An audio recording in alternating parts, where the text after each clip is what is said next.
Sean bienvenidos a un nuevo video. En esta ocasión les hablaré sobre la vida del rey Enrique V de Inglaterra, quien reinó de 1413 a 1422.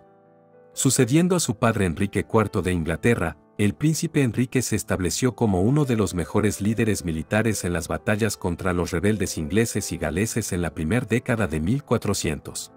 Como rey, Enrique fue la mente maestra detrás de la famosa victoria contra Francia en la batalla de Agincourt en octubre de 1415, y posteriormente capturó Normandía y París e incluso fue nominado como heredero al trono francés. El espectacular reinado de Enrique tuvo un abrupto e inesperado final cuando murió, probablemente debido a la disentería en agosto de 1422, mientras estaba en campaña en Francia, siendo sucedido por su hijo Enrique VI de Inglaterra. Antes de continuar te invitamos a suscribirte al canal y activar las notificaciones, para estar al tanto de los nuevos videos que subimos. Sin más, comencemos. Enrique nació el 16 de septiembre de 1387 en el castillo de Monmouth en Gales, hijo de Enrique IV de Inglaterra, primer rey de la casa Lancaster y de María de Bohun. El derrocamiento del rey Ricardo II de Inglaterra por Enrique IV en 1399, y su asesinato en el castillo de Pontefract en 1400 terminaría provocando la ruina para la casa de los Lancaster, pero para ese momento, el príncipe Enrique no tenía ninguna duda de su papel en el mundo, el de algún día gobernar Inglaterra y luego conquistar Francia. Enrique era un hombre muy piadoso y que desarrolló un estilo de vida casi ascético como rey, sin embargo en su juventud fue conocido por sus fiestas. El joven Enrique pasaba el tiempo en la corte incluso cuando su padre fue exiliado. También aprendió de armas y sobre el arte de la guerra de su guardián el aclamado caballero Sir Enrique Percy. De hecho, el príncipe aprendió demasiado bien del maestro, pues cuando Percy se volvió contra el rey, fue asesinado en la batalla de Shrewsbury en julio de 1403, en la que un Enrique de 16 años peleó con aplomo, aun cuando recibió una herida facial. El príncipe Enrique lideró el ejército real que finalmente sofocó la rebelión en Gales liderada por Owain Glyn. Tal vez Enrique estaba especialmente molesto pues Owain se había autoproclamado el príncipe de Gales, título que como hijo primogénito del rey, le correspondía legítimamente a Enrique. En 1409, el bastión rebelde, el castillo de Harlech fue capturado y Owain Glyn se retiró a las montañas, donde nunca se volvió a saber nada de él. El príncipe condujo un ejército a Francia para aprovechar la anarquía que existía allí debido al descenso a la locura del rey Carlos VI de Francia, pero dicha expedición fue un fracaso. De cualquier manera el príncipe estaba opacando a su padre y hubo algunas fricciones entre los dos, especialmente, por el deseo del príncipe de tomar una acción militar mucho más próxima con el gran rival que era Francia, y continuar el intermitente conflicto conocido en la historia como la Guerra de los 100 años. Sucesión. Enrique IV murió debido a una enfermedad, el 20 de marzo de 1413.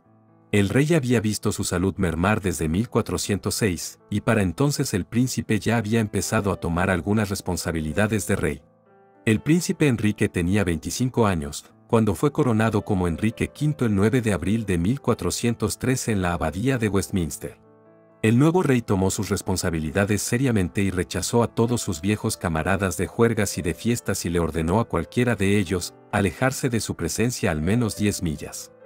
El rey también solía llevar un corte de pelo inusual pero este estilo era el de los soldados, e indicaba que el rey había hablado en serio cuando dijo a su padre moribundo que defendería su corona con la espada. Y en efecto, el rey necesitaría su espada más pronto de lo que pensó, cuando tuvo que lidiar con una conspiración que buscaba su muerte en 1415, que pasó a la historia como el complot de Southampton. El plan era poner en el trono al conde de March Edmundo Mortimer, quien era tataranieto del rey Eduardo III de Inglaterra. Los conspiradores estaban liderados por Sir Thomas Grey, Enrique Scrope, señor de Marsham, y el conde de Cambridge quien era nieto de Eduardo III. Los tres fueron ejecutados en agosto de 1415 después de que Mortimer en persona informara al rey del complot. Enrique no solo era un rey efectivo en la guerra, durante su reinado se alentó el uso del idioma inglés en la documentación oficial y la literatura, oponiéndose al dominio previo del idioma francés. Otra área que ocupaba al rey era la iglesia y la herejía de los lollardos. Estos herejes creían que todos podían rezar en privado y por lo tanto que la iglesia como institución no tenía por qué ser el puente entre Dios y la humanidad.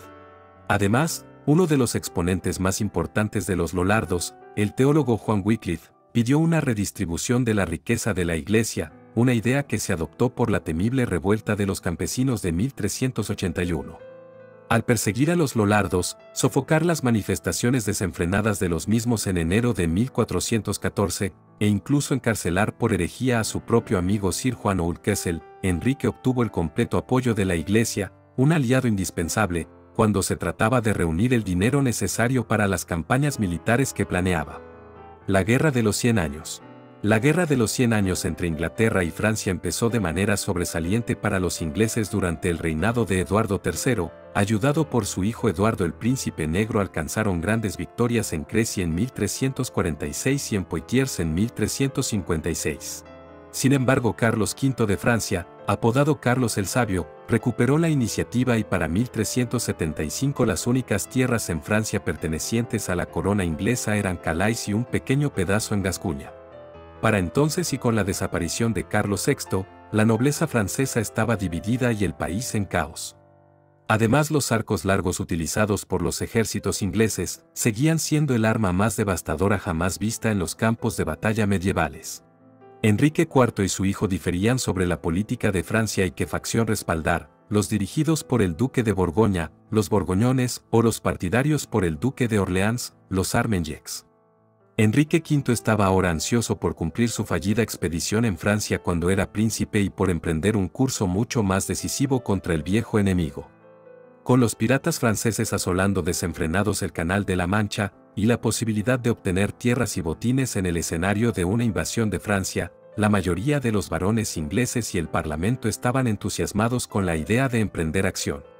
Otro factor que facilitó la acción militar era la estabilidad en las fronteras con Gales y con Escocia. Para ganarse el apoyo de los indecisos, Enrique reinstaló las propiedades de los señores contra los que se había enfrentado su padre, y en una muestra de conciliación por los hechos del pasado, hizo que el cuerpo de Ricardo II fuera enterrado ahora en la abadía de Westminster.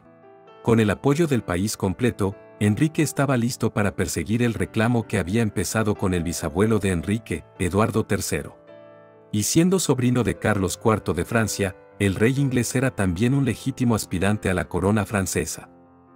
Agincourt. Para tener tiempo de reunir los fondos y el ejército necesarios, Enrique inició acciones diplomáticas con ambas facciones francesas en 1415. Nada salió de estas discusiones, excepto, como marca la historia, que el heredero de Carlos VI, llamado también Carlos pero apodado el Delfín, le envió como regalo al rey de Inglaterra una caja llena de pelotas con el mensaje de que se concentrara en los juegos en vez de la guerra. La respuesta del rey Enrique fue muy clara, cuando invadió Normandía a mitades de agosto con un ejército de alrededor de 10.000 soldados, y capturó el puerto de Harfleur después de un desgastante asedio de 5 semanas. Con el invierno acercándose y con su ejército reducido a unos 6.000 o 7.000 soldados, debido a las batallas y al contagio de disentería, Enrique decidió replegarse a Calais y reagruparse. Sin embargo, los franceses no perdieron el tiempo durante esta primera invasión. El alguacil de Francia Carlos de Albert reunió un ejército de alrededor de 20.000 hombres para encontrarse contra el enemigo y abrumarlos con sus aplastantes números. Los dos ejércitos chocaron en el día de San Crispín, el 25 de octubre de 1415 cerca de una aldea llamada Agincourt. El terreno estaba en un estado impactante, eran pésimas condiciones para la batalla, y era un campo de barro para ambos lados. Los ingleses tenían armaduras más ligeras que las de su contraparte francesa y esto fue muy útil debido a dichas condiciones. Sin embargo, una vez más fue el arco largo el que marcó la diferencia con los arqueros ingleses disparando desde 3 frentes. Los caballeros franceses, quienes eran más lentos, fueron derribados de sus caballos y sus armaduras fueron perforadas por las poderosas flechas inglesas. Las bajas francesas fueron increíbles, alrededor de 7.000 hombres, en cuanto a que los ingleses muertos fueron tal vez unas 500. Las cifras fueron tan altas para los franceses porque Enrique ordenó la ejecución de todos los prisioneros, cuando un contingente del enemigo atacó un carro de equipajes ingleses que se encontraba en la retaguardia.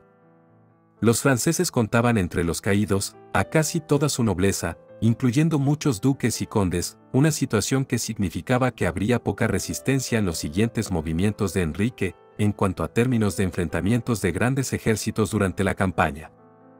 El rey, una vez más lideró a sus hombres desde el frente y salió victorioso, incluso cuando recibió un fuerte golpe en su casco, que ahora cuelga sobre su tumba en la abadía de Westminster.